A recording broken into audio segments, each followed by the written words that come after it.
And this is a GE 70 tonner that Southern Pacific had, about 20 of at one time. This is the Bachmann Spectrum model, and it does a pretty good job. One of the locomotives used on the layout here in the basement. And since Southern Pacific is the road of choice, of course, we have a lot of Southern Pacific freight cars, and we have a tank car in here at Ewing Oil, and we have a couple of box cars. The Cotton Belt is actually owned by the Southern Pacific. They bought it out in the 1930s sometime. So anyway, it's a little bit of a view of the industrial park area.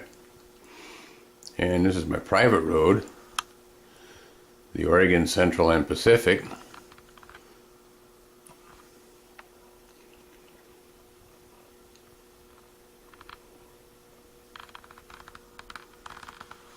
And a couple more SP trucks on the road here.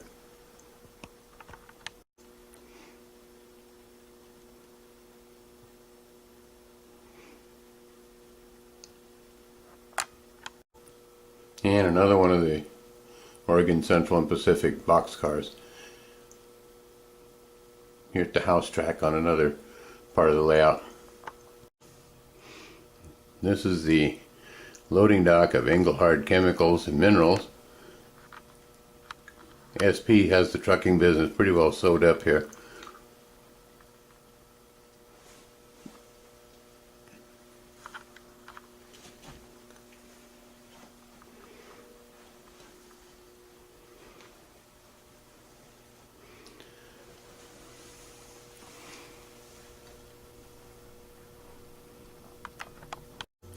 And this is the engine terminal here on my home layout.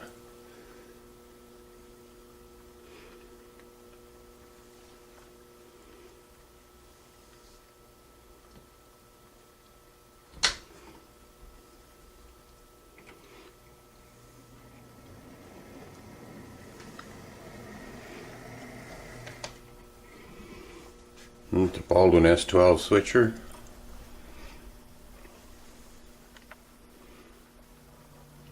SP had 58 of these at one time.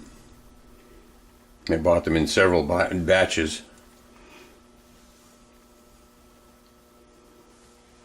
And got some bay window cabooses there also.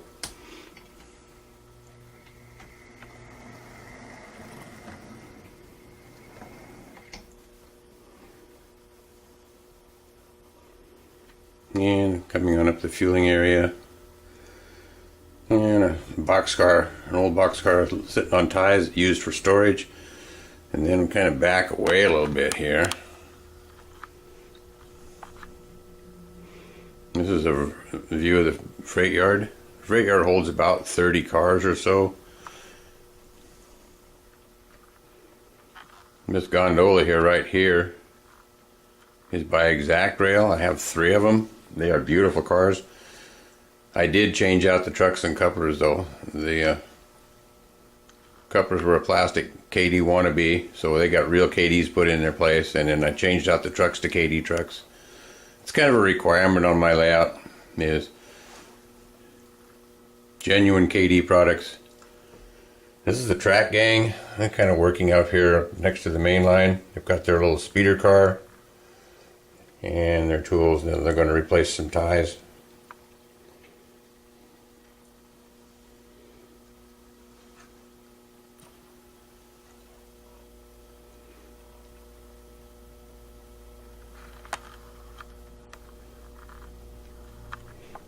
This is an Athearn SW1500. Southern Pacific had 240 of these. They bought them in several batches. But this is what replaced the Baldwin, Alco, Fairbanks Morse, and early EMD switchers were all replaced with the SW1500 during the late 1960s and early 1970s. All the switches on the layout are hand throws. There are no electric switches. I use Caboose Industries ground throws, and you just flip them over to throw the tracks. The layout is all Atlas Code 100 track. If I were doing it again, I'd still use the Atlas Code 100 track, but I think I would use Pico switches, the Pico Insel Frogs, instead of the Atlas switches. Especially on the main line, the Pico switches will wear a lot longer.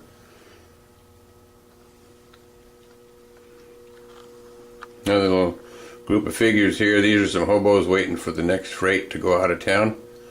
So they're over here in the bushes.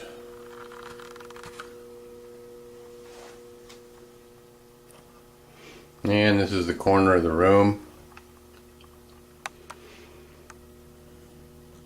And we have the Blue Sky Motel. And the grade crossing here at the Riverton Depot. The Riverton Depot is the little Atlas Depot. And I did nothing to it other than add the people and stuff to it. And of course it has been repainted. I painted the building with an airbrush and Flowco paint before assembling it. Makes a big difference in the appearance of the building. Also, I was trying to tie the layout together. If you notice, the engine house and the little yard office were the same color as the depot here. And back here, between the trees, behind the fence, we have some sheep.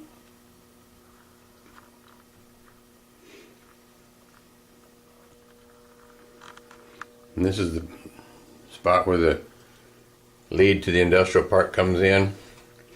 We have the farm.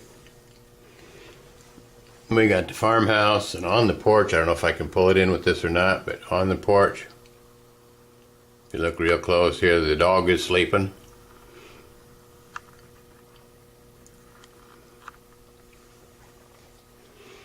And we got a farm truck, and every farm has to have a Poppin' Johnny tractor. So anyhow, that's a John Deere tractor.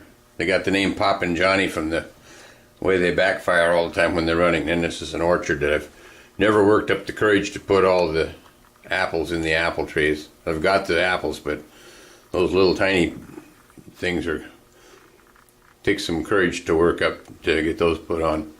And come around here, and we have the lumber yard. This is Beck's Lumber. Here in Rainier, we used to have Beck's Lumber. Buzz and his wife Alice ran it for years and years. They took over from Buzz's dad way back when. And anyway, the lumber yard is gone now, so when we need 2x4s, we got to go a long ways. This is the fruit packing. This is Valley Fruit. It's a warehouse kit made by City Classics, and I doctored it up by adding the refrigeration units and the skylights and the vents to the roof.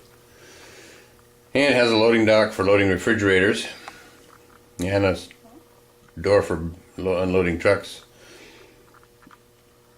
And this is Ewing oil. This is a Walther's kit. I redid the base to put the tanks in a row rather than a cluster of 4 to cover the space available. Still need to do the truck loading area back here behind this building. I still need to finish that up. There's a little area there to do.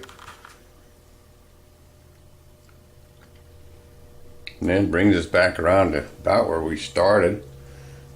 There's the 70 tonner again.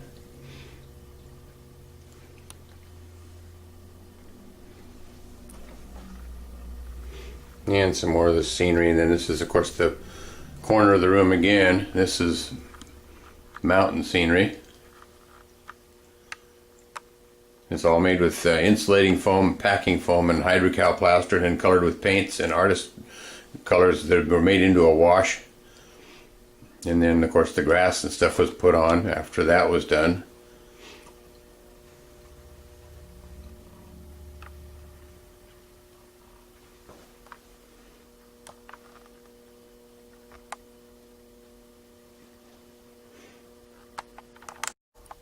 As you can see, the layout goes all the way around the room.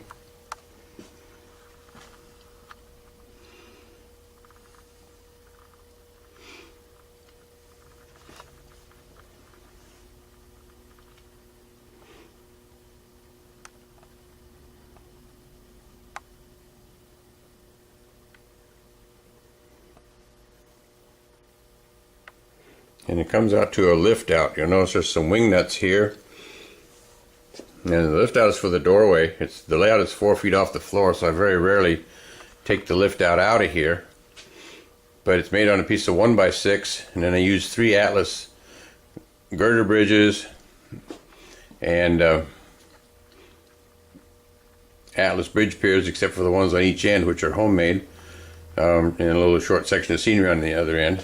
And then here's some more wing nuts.